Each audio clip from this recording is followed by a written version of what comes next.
hopefully I stay here. At least I get visits, close to everybody. You know what I mean? Um, hopefully I'll stay here. And the third day in the morning, boat packed me up, moved me to fucking Buffalo, Batavia Detention Center in Buffalo.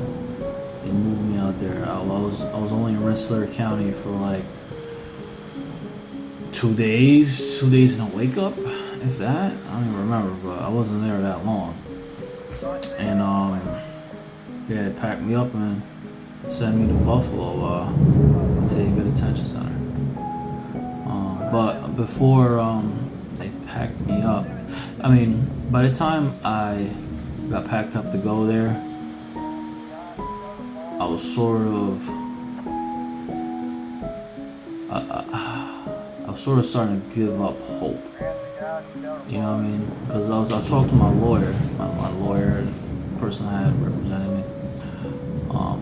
Actually, I mean, the man is overworked, but he's he's a very competent attorney, you know, because I would talk to attorneys about my situation, and a lot of immigration attorneys, they would just get lost or not even want to talk about, not a lot, but some of the immigration attorneys I've talked to, they either wouldn't want to deal with my situation or just get lost and not understand it, you know, like when I tell them, like, I'm released on order of supervision due to a habeas, right? And they're like, so what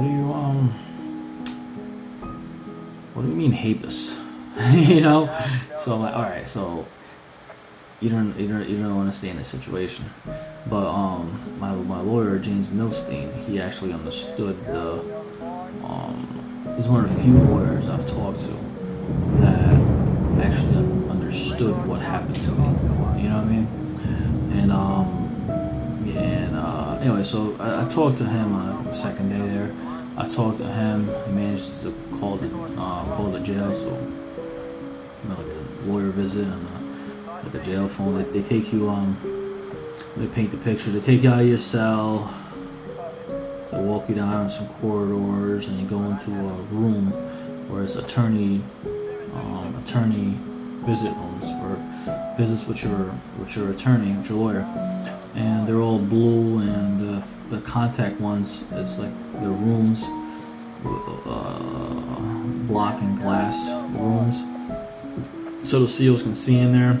There's a door to go in there, but there's also rooms that hold like telephones. A room that holds telephones, like blue telephones with a screen, and you can do like a virtual visit with your lawyer without them coming there or whatever. But anyway, they took me in one of those rooms. I talked to my lawyer. My lawyer's like, yeah, you're there's nothing we can do here, buddy. You know what I mean? Like you're pretty much screwed. They got you now. They got you when there's really not much I can really do.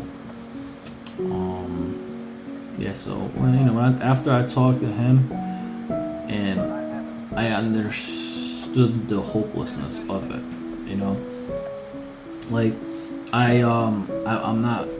I have some sort of I don't understand immigration law. I'm not gonna sit here and say like, yeah, I know immigration law. No, I don't. I have some sort of understanding of it. I've read enough cases and seen enough different cases unfold and seen enough decisions in immigration and the judges, seeing the decisions that the judges give to have a basis and understanding of what's going to happen, you know.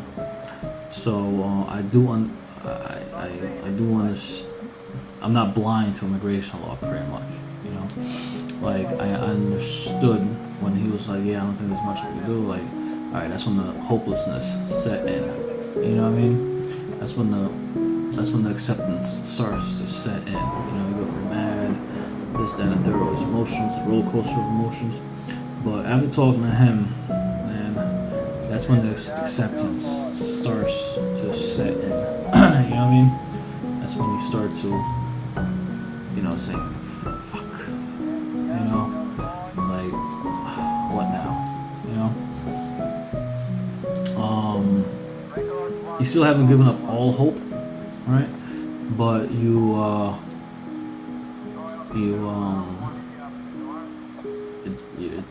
not you're not thinking you're not thinking you're coming home. You know what I mean? It's like, alright, there is still a tiny little chance, but I'm not coming home, right? So that's when you start looking at your situation as pretty much you got a life sentence. Like, fuck it. You know what I mean? Like,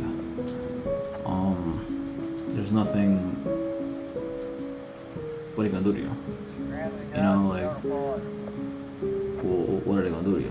There's nothing. You know, it's like if immigration, right? Listen, like, I would gladly took this. If immigration came to my cell, they were like, hey, listen, we'll give you 5 years. Right? We'll send you, Department of Corrections in New York or the Federal Department of Corrections. Go to the Feds or go to New York, right? Do 5 years. 5 years in prison, right? Fucking shitty prison, not fucking easy prison, hard, shitty prison, penitentiaries. We'll give you 5 years. And you come home and you get to see your daughter and you come home with full rights. American citizen, don't have to report to immigration anymore. You're a citizen. Take these 5 years and you're a citizen. And we'll be out of your life. I would have fucking took it in a heartbeat.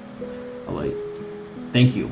You know what I mean? I would gladly do 5 years in prison to be able to raise my daughter and my family and live in my house with my wife and kids. You know what I mean? Like, that is, you know what I mean? Like, that's, thank you. You know what I mean? Like, people don't understand, like, what that, what that is to, people like, people like me and, other people, like, to me and other people like me that were put in this situation, because, like, people that don't understand immigration law, when you say, yeah, I've been here, how long have I been here? 30 years, I think. 30, well, not here, but I was in America, I think 30 years. Yeah, I'm right now, 30, no, I was in America more than 30 years, so I'm 39 now, so 32 years? 31 years in America? 32 years? I don't know, like 32, 31 years, something, that I was in America. Yeah, so when you tell people I've been here 30 plus years, right, and I got in trouble 20 years ago,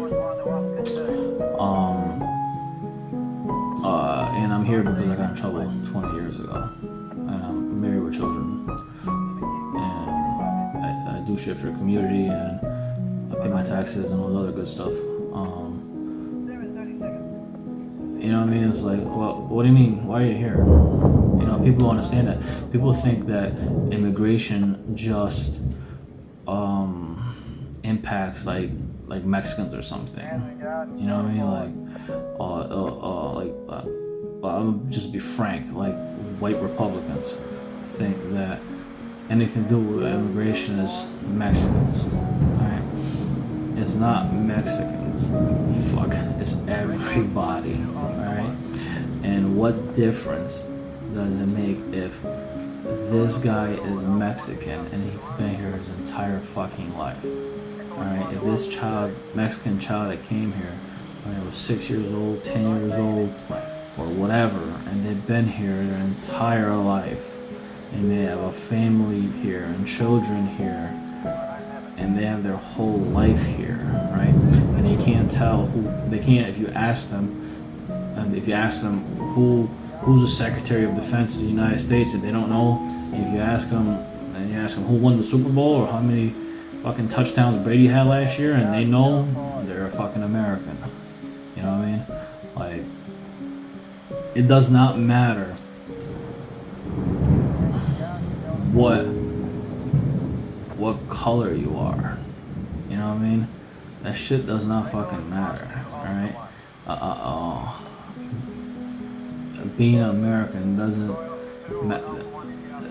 it doesn't matter if you're fucking originally Mexican, or like me, Serbian, or fucking Panamese, or somewhere from Africa or Italy. This shit doesn't matter. You know what I mean? It affects everybody evenly across the board. Alright? Like, but yeah, these fucking people, you know what I mean, they use these fucking scare tactics to try to pass these laws that just don't make any sense. You know, and whenever somebody comes up with some comprehensive immigration reforms, they get attacked by, you know, Republicans, well, not so much, well, not just Republicans, but, you know, they use that, you know, it's a security, border security, we gotta secure our borders, we gotta keep fucking MS-13 out, and all this other bullshit. Yeah, but anyway, I'm getting on the subject.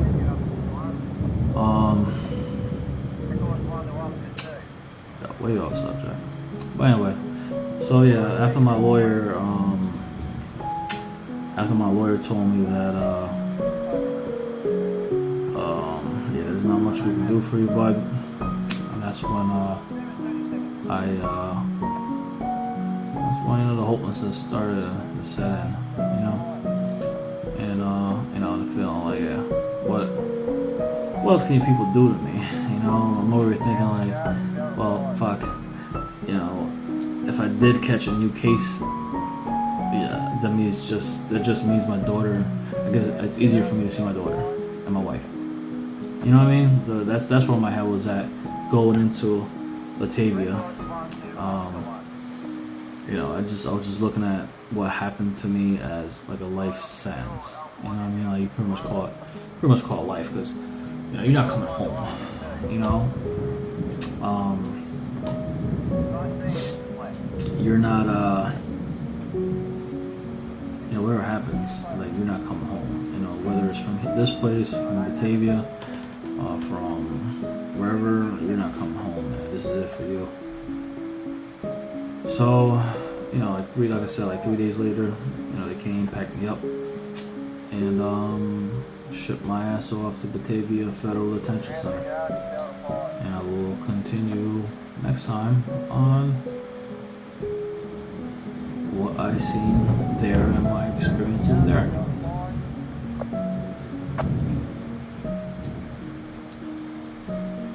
Records 1 to Oscar 1.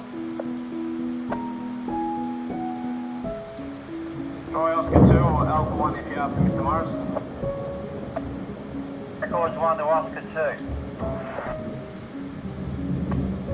Nice to see you, Mr. Platt. Give me 5 minutes. I don't have it. There in 30 seconds. You still here? You haven't subscribed yet? Because you forgot? Come on, man. Hit them buttons. Them buttons ain't gonna hit themselves.